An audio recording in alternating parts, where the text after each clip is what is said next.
a veces nos cerramos en dos o tres y no sabemos que es más amplia, más amplio para desarrollar. Por eso en este momento vamos a hablar sobre las familias monomarentales. ¿De qué se trata? Todo lo que quieran saber están habilitadas las líneas aparte, ¿eh? Y vamos a recibir a Paola Urquizo, que es psicóloga, docente, fundadora de la red de familia monomarentales. ¿Cómo le va? Bienvenida. Hola, ¿qué tal? Buenas ¿Cómo le noches. va? Buenas noches. Le decía, muchas veces ignoramos, siempre escuchamos las familias monoparentales, escuchamos otras definiciones, pero en este caso hablamos de los monomarentales, las familias monomarentales. ¿Qué es una familia monomarental? Sí, en realidad es cierto lo que vos decís. En general el término que se utiliza para describir a las familias en las que hay un solo adulto a cargo de los niños es el término monoparental. Pero la realidad es que tanto en Argentina como en Latinoamérica el 84% de este tipo de familias en las que hay un solo adulto a cargo de niños está a cargo de mujeres, con lo cual durante la pandemia esto se empezó a manifestar como muy Ujú. abiertamente, a ser visibilizado, sobre todo por la cantidad de trabajos de cuidado que se empezaron a manifestar en el contexto de la pandemia.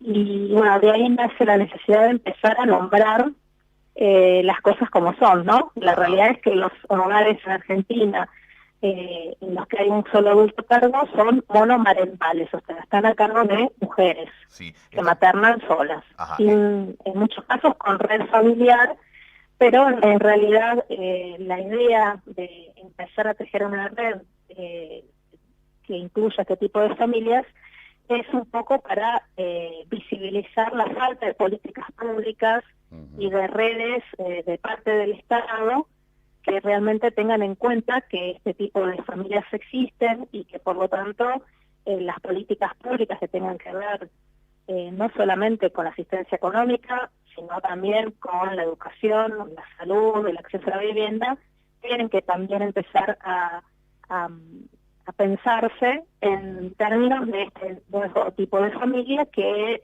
es un 11% de los hogares de Latinoamérica. Bien, le pregunto específicamente uno para cerrar el concepto de la familia monomarental. Hablamos de una mujer al frente, como al frente de la vivienda, de la casa, con un hijo o más hijos. Con un hijo o más hijos, en Ajá. general, las familias monomarentales, muchas de ellas devienen de familias tradicionales, Ujú, compuestas por papá y mamá, que en la mayoría de los casos, un alto porcentaje, se convierten en familias monomarentales luego de las separaciones o los divorcios, ¿no? ujú, Entonces, ¿por qué lo decimos en estos términos? Porque es importante aclarar que cuando se conforma una familia monomarental, más allá de que quizás hay un progenitor con el cual los niños siguen teniendo contacto, lo importante de destacar, y por eso me parece ujú, importante utilizar el término, es que el 80% de las actividades de cuidado, las tareas de cuidado, siguen recayendo en la madre con la sí. cual los niños conviven, ¿no? Porque en Ujú, general los regímenes de comunicación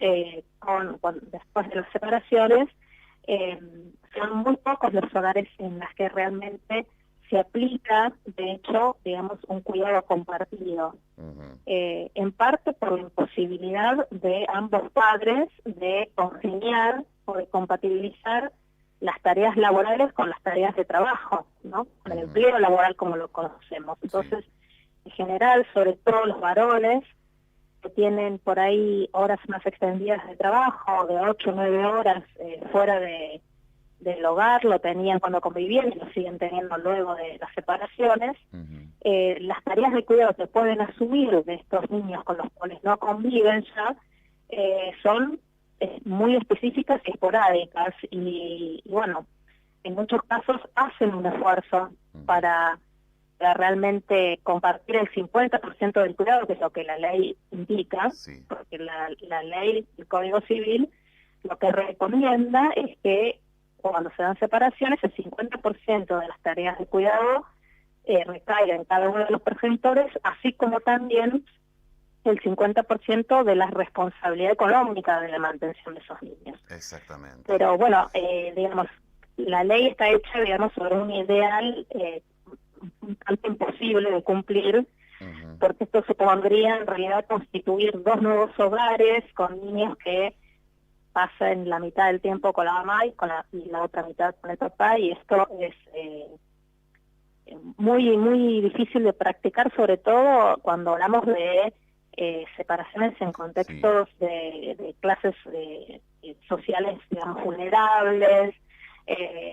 Todas las separaciones implican en general un empobrecimiento de esos hogares, ¿no? Exacto. Entonces, hay entre el ideal y la realidad como una distancia muy grande. Usted hablaba de la cuestión económica, lo que sería la cuota alimentaria, que se debe llegar a un acuerdo si es posible, pero muchas veces esto, en lugar de ser acuerdo, termina siendo un hecho, la pelea por la cuota, la pelea por la parte económica, termina siendo una cuestión de violencia de género, y así se da. ¿Este es uno de los problemas que tienen constantemente las familias monomarentales? Sí, en realidad, entre todas las complejidades, digamos, de esta nueva forma de convivencia, digamos, las mujeres con sus hijos, uno de los temas que surgieron en las redes sociales, que llevó a conformar esa red, fue el tema de las cosas alimentarias. A ver, le estamos escuchando un poquito cortado, a ver si se puede acomodar en algún lugar, así se estaba cortando un poquitito la comunicación. ¿Me escucha bien usted? Ahí, vamos a intentar de nuevo comunicarnos.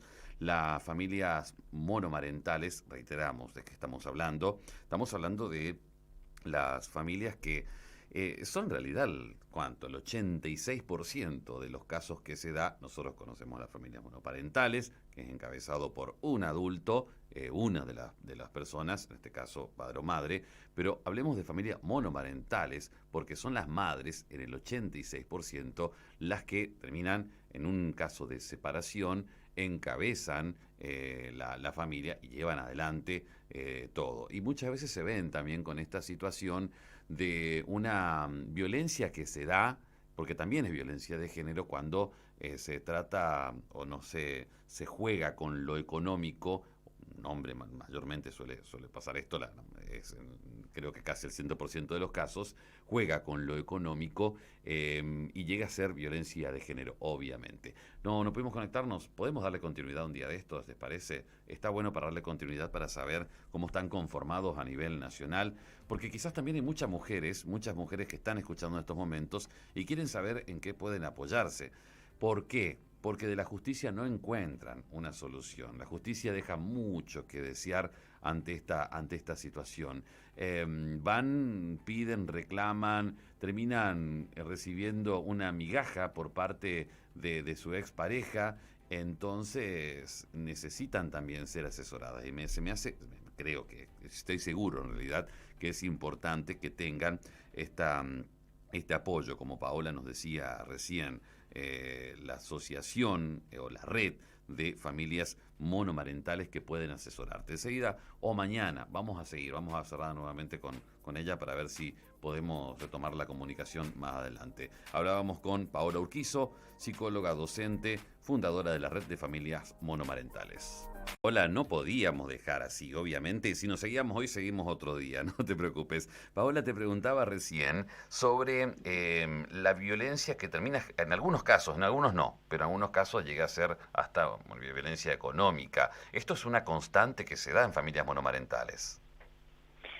Sí, en realidad el incumplimiento alimentario es un tipo de violencia económica. De hecho, la ley 26485 si bien no es muy específica, realmente deja entrever de que hay un tipo de violencia, que es la violencia económica, que tiene que ver con todas las conductas que se pongan en detrimento la capacidad económica o patrimonial de una mujer, ¿no?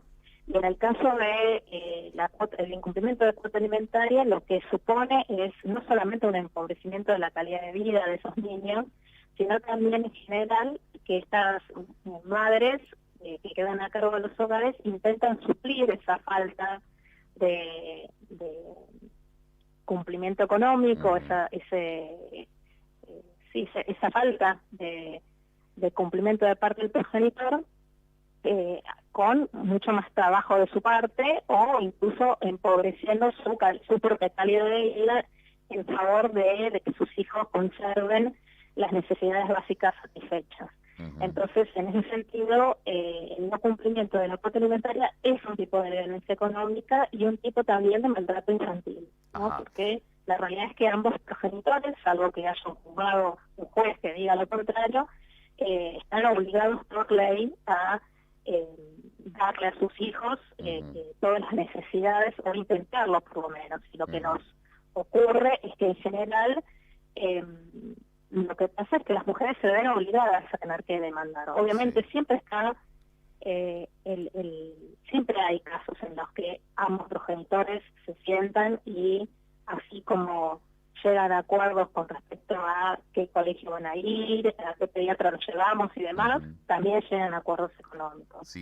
Pero la realidad es que cuando hay separaciones que se dan en contextos de violencia de género, muchas veces no violencia física, sino violencia psicológica, violencia sexual o otros tipos de violencia, entonces la violencia económica siempre aparece, y aparece más aún en contextos de crisis económica, ¿no? Porque no vamos a negar que todos estamos atravesando, digamos, momentos críticos en donde hay falta de trabajo, hay precarización laboral, ¿no? Pero siempre hay que pensar que el derecho superior que tiene que estar preservado es el derecho de una niña y adolescente, y que en este sentido las mujeres, más allá de la informalidad de los trabajos, de la obligación, digamos, de compatibilizar las tareas de cuidado con las tareas de trabajo fuera del hogar, lo seguimos haciendo, ¿no?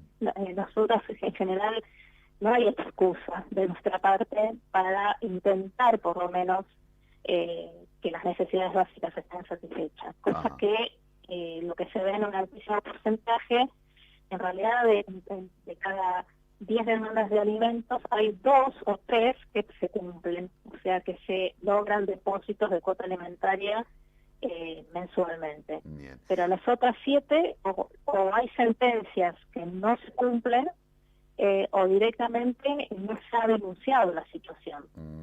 Entonces es grave porque todo este peso, digamos, económico también del cuidado recae en las mujeres, en las madres, ¿no?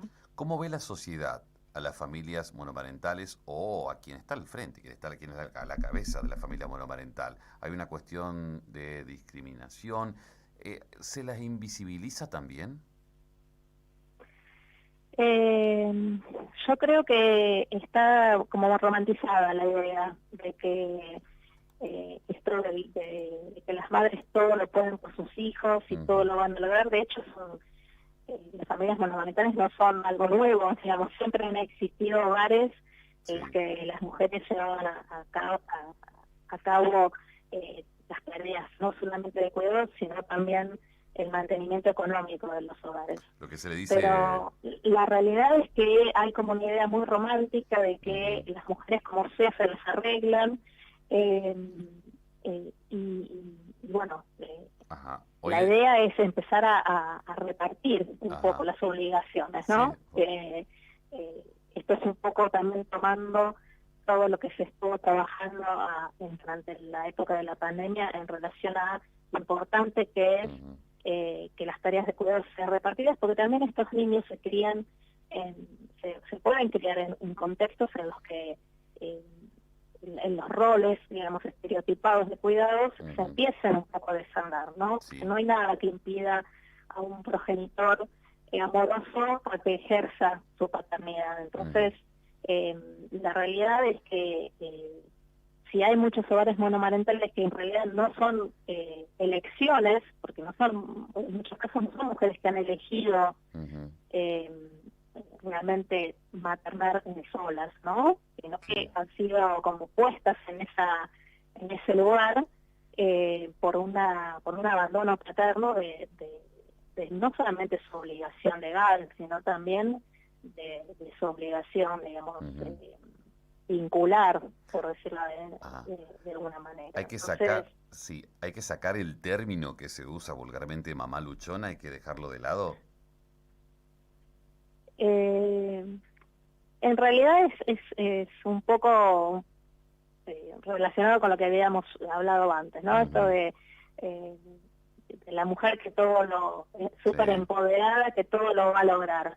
Pero me parece que eso es como como una idea romántica y como la supermujer, que en realidad cuando empezamos a hablar, por eso lo importante también de que esta red exista, porque lo que más agradece a las mujeres es el poder hablar de estas cosas que parecían como que no se podía darse el lugar a decir, no, sí, maternar sola es cansador, agota mentalmente, agota físicamente, impide realizar algunas ideales personales, como pueden ser de estudiar o realizar actividades que tengan que ver con el desarrollo propio, ¿no? de las mujeres más allá del rol de madre. Y bueno, esto es súper importante, es lo que más rescatan las que forman parte y las que se comunican por las redes sociales, de, bueno, por fin podemos hablar de esto, de que realmente nosotros amamos a nuestros hijos y hacemos todo lo posible para que ellos puedan vivir bien y con las necesidades básicas satisfechas, no solamente en cuanto a lo material, sino también en cuanto a lo vincular. Exacto. Pero esto tiene un costo para las mujeres, no es que no es súper recomendable, digamos, algo que uno tenga realmente un poder adquisitivo o esté, digamos, en cierta clase social acomodada en la que se tienen los recursos como para poder compatibilizar roles de mujer con roles de maternaje, ¿no? Pero en la mayoría de los casos esto no es así. Sí, obviamente que muchas mujeres por ahí se sienten identificadas y ahora quieren, o sea, querrían comunicarse. ¿Cómo se comunican con ustedes? ¿Cómo pueden llegar como para por ahí consultar, ser asesoradas por la red? Por el momento esto fue una iniciativa que nació hace un par de meses nada más en el contexto de la pandemia, así que por el momento tenemos el Instagram que es @familias.monomarentales y ahí bueno pueden escribirnos, pueden seguir, nosotros en general hacemos posteos que tienen que ver como cuestiones de las que estuvimos hablando, también de reuniones que estamos teniendo por ahí con distintos legisladores o funcionarios como para también intentar que el contexto socioeconómico sea un poco más favorable, porque sabemos que también estas cuestiones son importantes de tratar y bueno, con muchos proyectos de hacer espacios de conversatorios y espacios como para poder articular palabras y poder poner esto en visibilización social, porque la realidad es que entendemos que de estas cosas hay que empezar a hablar, hay que sacarlas del espacio de lo privado, pero también trabajar en el contexto, ¿no? En aquellas iniciativas políticas que pueden hacerle a estas familias la vida un poco más fácil. Bien, Paola, muchísimas gracias por su tiempo. Bueno, muchas gracias a ustedes. Gracias. Un beso grande. Hasta luego, Adiós. hasta luego. La teníamos a Paola Urquizo, psicóloga, docente, fundadora de la Red de Familias Monomarentales. Conocimos de qué se trata, qué es una familia monomarental, por qué no decir monoparental y sí monomarental, y también sobre la lucha que tienen por la cuota alimentaria, la violencia económica. Muchas seguramente se vieron identificadas ante esta red, el trabajo de esta red, y es bueno consultar. Por ahora solamente en Instagram se busca Red de Familias Monomarentales y de esa forma se puede tener esta contención que obviamente en la justicia casi nunca existe.